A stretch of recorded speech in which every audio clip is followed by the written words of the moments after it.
Welcome to Chamber Talk, and I want to say thank you for joining us today, Mr. Jeff Cannon, Citizens Bank. Jeff, COVID-19, I don't even know where to start. SBA loans. Let's just talk first and foremost. Let's talk about Citizens Bank for just a second. You guys, you're open, you're working, your staff is there, and talk to us a little bit about banking and banking with Citizens Bank right now. It's a little strange. I was talking, people have been coming in to sign these SBA loans that you mentioned, and they said, you know, you act like you're really excited to see us, but you know, we're a people business. Our bank is particularly, you know, all banks are people business, and being behind closed doors and not seeing people every day, that's pretty tough. Mm-hmm. So you're used to having a lobby full of people and in and out all day. Right. So when folks are coming, they can call you. Tell me how the process is working okay, right now. If you come and we can't handle it, if you can handle it by the electronic methods of online banking, mobile banking through your apps on your phone. If you actually need to come in the bank, you can give us a call, and we've got a questionnaire that we ask you several questions concerning exposure to anybody that could have been around COVID-19. Do you have a temperature? Do you feeling well today? Have you been to certain countries where, you know, the COVID is run rampant? And then have you been on a cruise or on an airline in the last 2 weeks? So if you answer no to all those questions, you know, we'll unlock the door and let you in. Come on inside. That's pretty good. Jeff, with the SBA loans. Yes. For our viewers today, and that's primarily, we're going to talk about that a lot. Any bank, just certain banks, lending institutions, tell me how that works. Okay, when it first started, when this was approved, the CARES Act is where the program you're most likely referring to is the Paycheck Protection Program. Any bank that was already an approved 7A lender with Small Business Administration was able to handle these loans.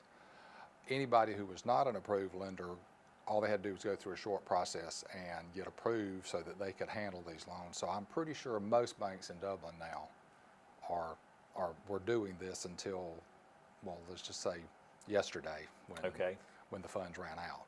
Okay, and so with the SBA loans, is that something, did someone have to go through a bank? Could they do it themselves online? Okay, one of the two products that's the most popular was the emergency loan, the EILC loan, that you actually went online yourself and could fill out. It was just a 2 or 3 page questionnaire, not very complicated, and it seemed to insinuate that there would be up to a $10,000 advance based on. No, that was the grant. And that's the grant that would turn into a grant. I've talked to a few people that have actually had emails from the SBA, and it kind of, then it insinuates that it's up to, if you have 10 employees, it's a possibility you get $1,000 an employee. People that are 1 or 2 person mom and pop shops like that, you're not getting $10,000. Maybe $1,000 a piece. That's kind of where we see it now, but I still have not talked to anybody yet that actually has any money through that program. Okay, that's interesting. Now, I have heard this week the payroll protection plan. Yes. That some folks have started realizing some of that. Have you okay? We started distribution of our funds on Wednesday, so we've probably distributed 12 to 15 already, and then now it's just a process of getting the loan packages prepared and getting the borrow in the bank. And this was complicated in the fact that when the program was put into place, there were no really guidelines or as to exactly what the package would look like. And that's one of the things I wanted to ask you, Jeff. I think my understanding in talking with some lenders and of course with some of our leadership, some of these things when they came out, you know, just like you mentioned a few minutes ago, that people thought, well, if I don't get the EIDL, I think it was called, then I was told that I could still get the $10,000 grant. And there were a lot of misperceptions or however you would want to say there, but people kind of thought, I can get this, and things were not explained properly to people, and I think, and this is where I need you to speak, I don't even think they told you guys, so you were supposed to administer these loans, but you didn't even have the details. Is that kind of? Yeah, I know you've heard the expression, just throw somebody under the bus. The banks were kind of told, you know, you're going to help distribute the money for the PPP program. Mm-hmm. Great. Guidelines, they're coming. There was actually an interim final ruling on this. I don't think I've ever heard that before. It's called an interim final ruling. Okay. So you got some details from that, but you really didn't know exactly what the package was supposed to look like, if there were SBA documents, which ones you had to include, because if you weren't what I would call a experienced SBA lender, who is somebody that does lots and lots of SBA loans, that's kind of a mystic thing when you're just like, we were an approved SBA lender, but we didn't do a lot of SBA lending. Right. So it was just, there was a learning curve going on, and what complicated even more was the first thing you had to do, because when they tell you there's a possibility that the money will run out, you're doing everything you can to get an SBA approval for your customers, which usually if you could get the information into the portal, you could have an approval back in like 30 seconds, which is great. You had to have an SBA approval number. The only complication there was that you were supposed to have those, at least the first draw if it's a line of credit or the thing fully funded, in 10 calendar days, and you suddenly still don't have a package with what to use to get the customer to sign. Wow. So that's where the pinches come in this morning. We actually heard from Rick Allen's office this morning was the 10-day giving you like a little heartburn. And I'm sure the ones that have done massive amounts of loans. I'm part of a GBA roundtable, and a couple of members of mine have done 700 and 800 loans that total like $150 million. I mean, and there's no, that's a lot of loans to put out on the street in 10 days. Okay, and let me ask you, and I know, I think I know the answer, but I've been asked this a lot, so I want to ask it on air for people who may or may not have heard the answer. When these loans are being issued, are you guys, Citizens Bank, responsible for these loans? Is Yes. the federal government responsible? How does... The funding comes from your local bank. So Okay. when you get these loans, you see whether it's from us or one of the other local banks, you're borrowing our money. And so let's talk about that for just a second, Jeff, because again, I think this was something else that maybe was not properly explained from day one. You could have a legitimate business here. You could actually need some money and be struggling, but you may have a terrible credit score. Right. So you're not guaranteed just because those first 2 or 3 things were where they needed to be. That doesn't necessarily mean that you're going to get the maximum amount of the loan or even a loan. I think there's some other things, that your credit score and rating and different things like that have to play into that as well, aren't there, to some extent? Basically, what SBA asks us to do is there's 3 or 4 things that you have to do. You have to fill out what's called a lender's form, a borrower's form. Both of those are applications. You have to prove your payroll for the last 12 months or either calendar year 2019. That can be done with 941s, 940s, or W-2s, W-3s, whatever way you want to prove your payroll. Basically, and then it becomes the bank situation is, and most people are not, we haven't been able to handle anybody outside of our customer base. Okay. We could not by manpower hours handle anybody outside of our customer base. Okay. So basically, we haven't been faced with what you just said as far as the This situation issue where of loans. credit played into it. Okay. All right. I want to take a real quick commercial break, Jeff, and then we're going to come back because there are a lot more questions. Appreciate you taking Yeah, time out sure. to sit with us today, and we'll jump right back in after this commercial break. Hi, I'm Jeff Cannon, President of Citizens Bank of Lawrence County. When we began looking for a location for our second Dublin banking office, the historic Henry Building looked like the perfect spot because Dublin and Lawrence County is our focus, and making banking easier and more convenient for our customers is our goal. Citizens Bank of Lawrence County, member FDIC, and an equal housing lender. A local full-service community bank offering quality banking services. Citizens Bank of Lawrence County, now open in downtown Dublin. Hi, I'm Pam Tillery, And I'm Jody Tanner, and we are downtown at the Fred Roberts Hotel at Emily Kite's office. and we're on the balcony overlooking historic downtown Dublin, where we have local boutiques, great restaurants, and gorgeous architecture. And we would love to share this view with you at your next closing. So give us a call. I'm Pam Tillery, And I'm Jody Tanner. and we are the TNT Group. Welcome back to the show, and Jeff, thank you again. talking about SBA loans and staffing and the bank and some of the things you guys have been through. You may have to buy my staff lunch for getting me out of this today. Well, For this. and I wanted to ask you along those lines because I know, in so many industries and businesses, people are working, some are not working. Right. I'm guessing you guys are pretty much full steam ahead, and is there a point, or is there going to be a point? Do you need additional help and work and staff, or how is this playing out in the banking industry as far as employment and kind of new processes, maybe with so many of Right. these SBA loans and things that you guys are doing that is not something that's just customary everyday banking work? Well, with our staff, which I'll have to compliment my staff, I can't brag on them enough for the way they've picked up on this. Probably the fact that the doors are locked and it keeps just a constant flow of customers in and out. That way, everybody's been able to pitch in at some point in time. If they're asked, can you help me do this or help me do that, everybody's glad to do it. And there's not a customer sitting at their desk that they can't help. So the doors being closed has actually helped this processing. But like yesterday, our downtown office, nobody went to lunch. Okay. We just brought lunch in and everybody was eating at their desk while they were trying to keep getting loans, ready to be signed where we could get them keyed in because of that 10-day. Because like I said, Right. that was a dual-edged sword in the fact that you were trying to get approval while there was money out there. So But then you put yourself in a situation that gave you 10 days to get it booked. right. So if someone said today, I need to apply.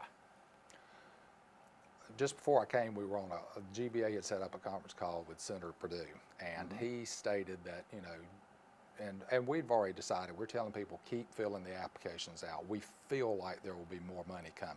Okay. We knew the money, it stated it yesterday, that they said the money would be cut off. They said by, run out like yesterday, late in the day. When we signed on to the portal first thing yesterday morning, we knew it was over because it was, just to get to the point of getting ready to key, you could tell something was, the portal had been closed. Okay. So, but Senator Perdue said, hopefully with a little bit of luck, there's some sticking points like there were with the first time the CARES bill was done, is there's some sticking points that that are going to have to be ironed out, which could be ironed out pretty quickly, and we could have some more money first of the week. Okay. We could hope, but Right. but the sticking points are not kind of from what he said, the sticking points aren't necessarily, you've heard that they said they are requesting funding for hospitals and things like Right. that, and from his perspective, that's really not the sticking point. Maybe the dollar amount is that, maybe the sticking point, but there are some other issues in there again that aren't COVID-19 related at all. Well, and I'm glad to say there are some other initiatives and efforts that are just now arising from the U.S. Chamber standpoint, and even I was speaking with Mickey Daniel the other day with Georgia Power and some different initiatives that even some companies are doing through the U.S. Chamber. There's some $5,000 grants that are being awarded to small cities that qualify. Right. I have checked. Our zip code 31021 does qualify, and I would think most of Lawrence County, being rural, would qualify Right. for these $5,000 grants through the U.S. Chamber. So we'll be sharing that information Great. on the Chamber webpage to have our folks apply here in Lawrence County, and that would be. It doesn't matter if you've received any other help or whatever. It's a pretty simple form. My understanding is, I believe the 20th may be the date and the time when that application is actually going to come out and you can apply. So we'll get that information out. But as to the SBA loans, what are you guys seeing? Large companies, small companies? We see a variety. We've seen requests as low as, $15,000, $20,000 that would get me through up to $500,000. And I'm sure the larger banks here have seen $1 million plus requests. And Jeff, let me ask you just to make sure I understand on those loans. I know there's a percentage or a formula or something Right. where it has to be used for payroll. Kind of talk me through that just a little bit. Okay, the amount that you actually get, 75% of it has to be used for payroll. The other 25% can be used for utilities, rent, or interest on mortgage loans on the business. Again, I was listening this morning early to Fox Business, and they were talking about they would like to see maybe some of that eased up a little bit, that maybe not quite 75% of it, that maybe you could use a little more for the other purposes. And the flip side of that is, the real reason to do that is to get people back to work or either get them back on the payroll. So that, again, you kind of see that from both sides. I want to ask you, this is purely speculative and just your opinion or what you think how this would be monitored, but I had a great conversation with some folks the other day about the loan and about the 75%, and I was actually talking to a local business person that said, if I get this money, I'm going to do some renovations and I'm going to do this and this and this. And I said, well, wait a minute, I don't think you can do some of those things that you're talking about. Right. And this person said, who's going to check? Who's going to come behind? What do you think about that? How do you think that's going to work? We haven't seen the guidance on that as far as that, but I feel sure within the next 6 weeks we will get something that'll have to be where you'll have to produce more payroll records or something to justify that you did use 75% of it for payroll and utility bills, rent receipts. I feel sure they're going to have to produce it. So I know it's I hate to say a pain, but maybe just extra paperwork and more effort. Right. But I've heard the recommendation on multiple phone calls that I've sat in on to say open a separate account. Yes, that's what we're recommending. You would recommend that? We're recommending that, and I was talking to a couple customers just now, and I told them, I said, if it were me, this is the way Jeff would do it. I said, I'd run my payroll, and whatever that payroll number was, I would write a check out of my funds for that amount, transfer it to my payroll account, make a copy of the check and staple it to that payroll report. So when I needed it, I'd have everything in a folder very clean, that whatever I had to prove, I could prove very quickly. So even if it is a little more headache and a little Right. more to do, you're covering yourself Right. on the back end, because I would think something, and sure, yeah, there's going to be some people that are going to get past it and to get, but not everyone. Small businesses are more likely to run everything through one account too, and even a small business, you may have several hundred transactions a month, and you don't need all this intermingled with your regular business. So it's just easier, and we've recommended that, and I think almost everyone that we've done this for has either opened a new account or they have an account that they don't use a lot, and I think they transfer that money out of that account and then deposited that money so they'd have a clean starting point. Okay, and you mentioned accounts, maybe people have come or called that were not existing customers. Right. What exactly do you say to them? How do you handle that? Is it a hard no? Is it a, hey, we'll put you in the pile and we'll get to you when and if we can?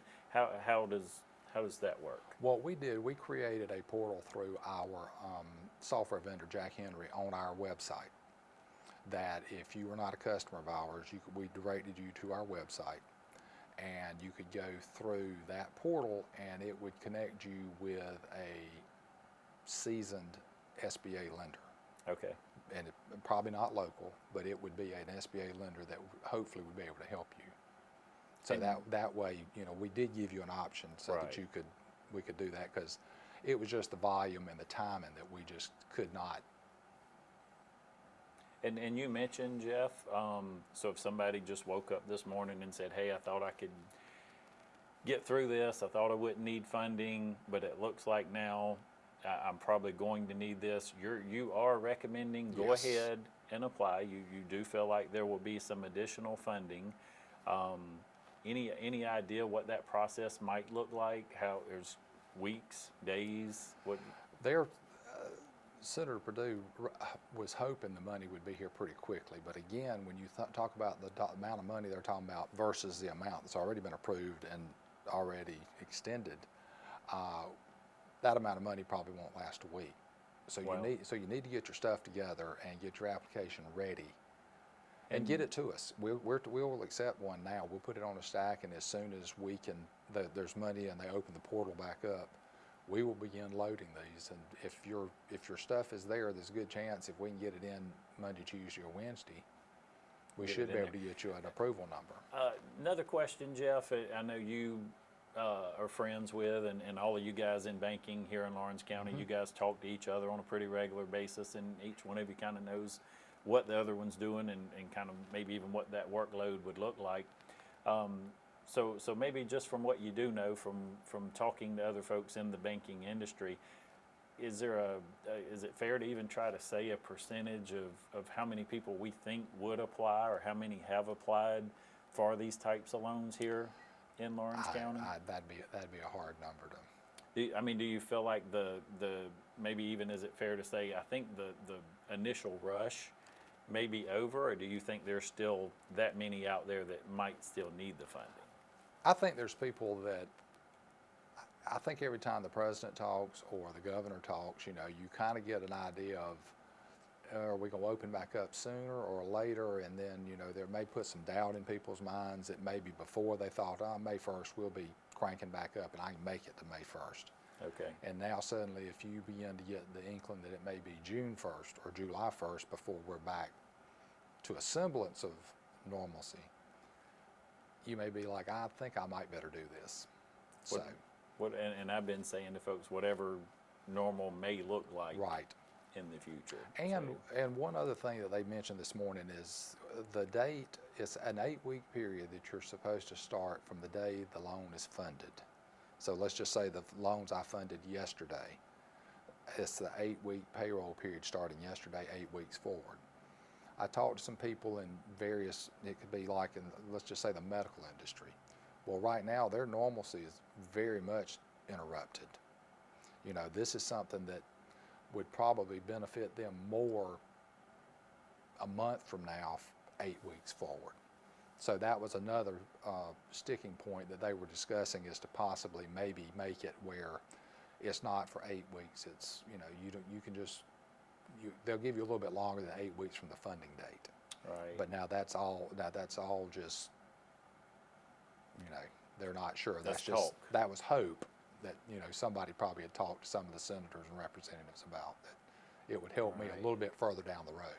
So a lot of progress has been made. I think some funding, whether it's PPL or whatever, all the different acronyms that are out there. I think some of the government stimulus checks are certainly starting to be deposited into some of the checking accounts.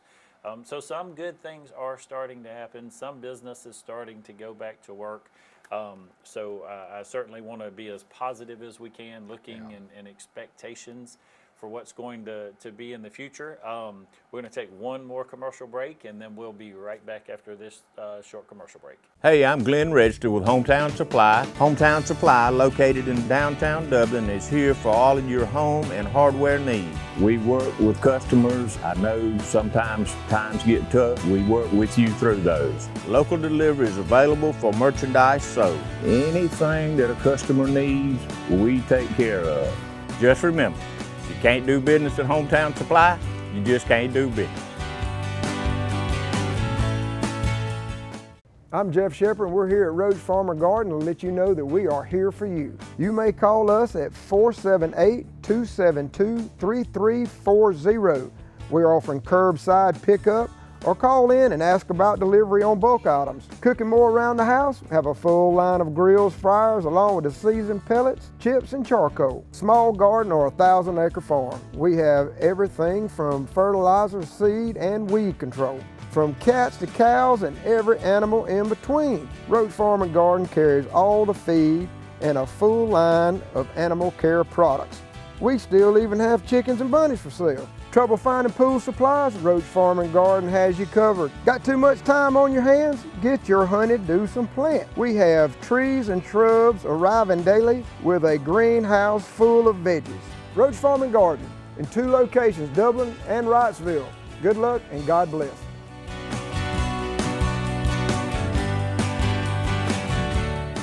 Welcome back to the show again, Jeff. Thank you for taking some time out. I know you guys are pretty steady right now, and so thank you for taking some time out to share some updates and hopefully even a little bit of look into the future and a forecast. And if you see any of your bankers, not just us, any of the bankers in town, pat them on the back, because this has been A lot of good, This good has hard-working been hours. something I don't think any of us ever thought we'd see happen, that we would be in the situation we are now. Well, and even not your, even if it's one thing to be busy, it's another to be busy doing something that's not every day. This is what we do and how Right. we do it every day. And So, they talked about this program, the PPP program. You really have to look at it as the way it's been done.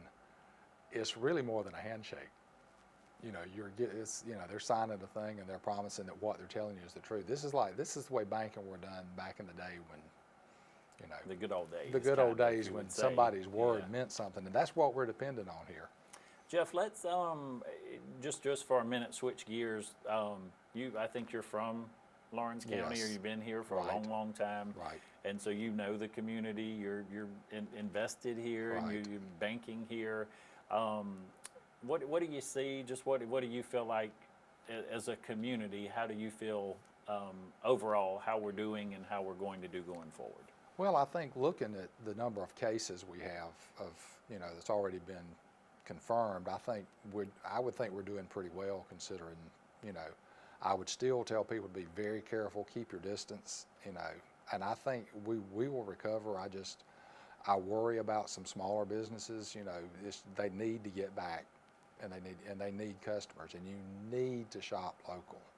And that was kind of where I was going with your customers at Citizens Bank, even especially here. Are your folks, a lot of them open and trying to do business, or more of them closed right now and just waiting to open back up? It's probably about half and half. So, and a lot of them, if they're restaurants, a lot of them are still running curbside, takeout, delivery. So certainly want to support those folks Yes, as much definitely. as we can. I mean, I can't tell you enough, and it's all of them. That any restaurant that's doing curbside or takeout, you need to support them. I Absolutely. did something the other day with one of them. When I went in and ordered something, I bought like $100 gift card. I mean, Fantastic. that I'll use like Christmas or somewhere like that when all my kids are home. But that's the money that helps them right now. Yeah, I think, and I know we always say shop local, support local. Exactly. But yeah, more than ever, shop local, support local. Did an earlier show on the census. Make sure we get that census filled out. That's going to be invaluable as far as funding. Exactly. And monies that will come into Lawrence County down the road. And then you mentioned restaurants and things, and I think what I'm seeing and hearing, and I want to ask you, I've actually heard some folks in the last few days say, like I got to open my business back up. We got to get back to some sort of normalcy, or bringing in some type of revenue. Are you seeing or hearing any of that from the folks that you're talking with? I've seen some signs on some stores that like limit the number of customers in the store to like 6 or 8, and they ask you to please keep your 6-foot distance from each other, and I think people that feel like they can within the confines of the law are trying to do what they can. A lot of people I've seen have gone to email ordering. I know a lot of stuff. They've got sites that you can order off of now, and which is maybe new to some people. It's always been face-to-face retail. Right. And now they're kind of changing the way they're doing business, which, like you said, after all this is over, normal may be new. I think you're right, Jeff, but just as you mentioned earlier, and it's not just in banking in your industry, we're certainly that way in the chamber and other businesses. You want to see people. Right. You want to have some human contact, and as great as technology is, as convenient as it is sometimes, at the end of the day, people still like to gather. They still want to meet with their friends and have social interaction. And so just for fun, before we close real quick, do you think maybe even restaurant retail shopping, will it look like it used to? What do you see maybe going forward? My guess would be maybe restaurants may have to take out some booths. Right. That's kind of the impression I got this morning from the call I was on, that you may see restaurants that, I think the example was that normally would hold 100 people, suddenly it'll only be 50, and they may have to change their dinner hours as usually were like from 5 to 9 to 4 to 10. Okay. Extend their hours to get the same volume in there, but it'll just take longer, and that may make service better. It's with a going smaller to, crowd. It's going to be different. it's going to be interesting, and I think the thing for us to do and for us to remember, and I try as best I can with everything, let's look at this as an opportunity. Right. Not an obstacle, but an opportunity. And you know, especially I say in our industry, we don't want to, you know, participate or be a part of things. We want to lead, and we want to be out front. We want to be ready. You know, you certainly want to be prepared going through this, and not say, well, let's sit back and wait and see what's going to happen. But let's look at ways that we can be prepared, so when we start moving through this, we're that much farther down the road. We think our industry may change somewhat in the fact that some of the delivery methods we use, you know, the apps on the phone, the online banking, debit cards, which a lot of, say, some of our older clients may not use a lot of. They'd rather write checks, but you know, you go anywhere now, people would a lot rather you hand them a card than to hand them cash or a check that they don't, you know, because I know of some of the places that actually the machine to run your debit card has been moved in front of the, you know, Right. behind the screen. So actually, you know, we may have people that actually start using these delivery methods that never used them before. Well, and the cards, even now, there's some with your phone. You know, you just hold your phone up Right. to the machine, and so Right. so it may be different times Right. going forward. I'm sure it's going to be different. It's a matter of how much different. Right, But- exactly. Well, Jeff, we appreciate you and your team, your staff, your folks at Citizens Bank. Keep up the great work you Thanks. guys are doing. And thank you for the plug for the community again, to support local, Right, to shop exactly. local. You know, a lot of folks are saying, and you see it all over the place, we're in this together. Right, exactly. So again, thank you for your time today. Thank you for joining us today, helping us make today and every day a great day for business in Dublin, Lawrence County.